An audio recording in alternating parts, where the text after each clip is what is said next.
Faremos hoje o estudo da tabela periódica. Observe que a tabela periódica está disposta em ordem crescente de números atômicos, iniciando com o hidrogênio de número atômico 1 e finalizando com o elemento de número atômico 118.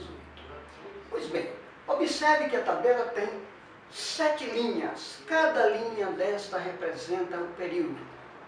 E no primeiro período, onde encontramos apenas 2 elementos, o hidrogênio e o hélio, é um único período que tem uma única camada, a camada K, a camada de número 1.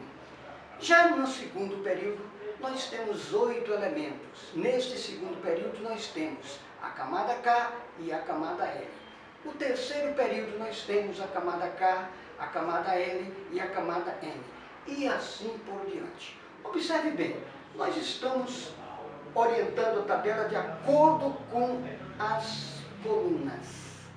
Existem 18 colunas na tabela periódica. Essas colunas representam os grupos, segundo a IUPAC, numerada de 1 a 18.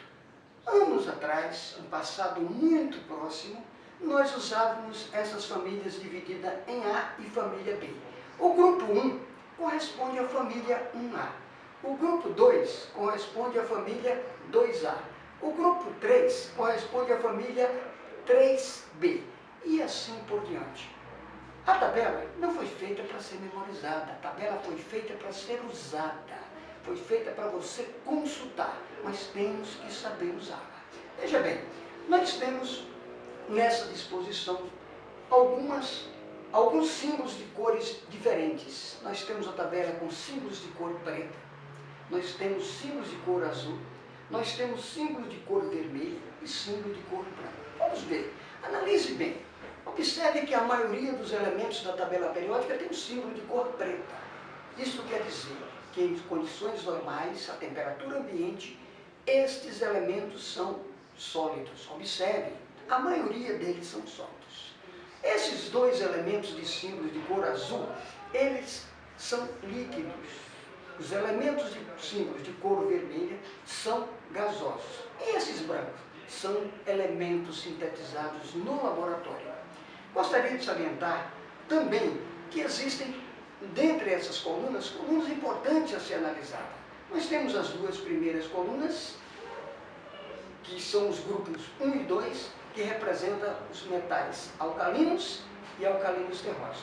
Saltando o centro da tabela, indo para o final da tabela, as 6 últimas colunas da tabela, que correspondem aos grupos 13 ao 18, são os elementos que representam os metais, semimetais, ametais e os gases nobres. E esta parte mais baixa da tabela são os elementos que representam os metais de transição, que alguns autores preferem chamar de transição externa. Mas é bom lembrar, dentre estes elementos de transição externa, nós temos aí o bloco, o grupo 3, que é a família 3B da tabela periódica. Existem 2 séries importantes.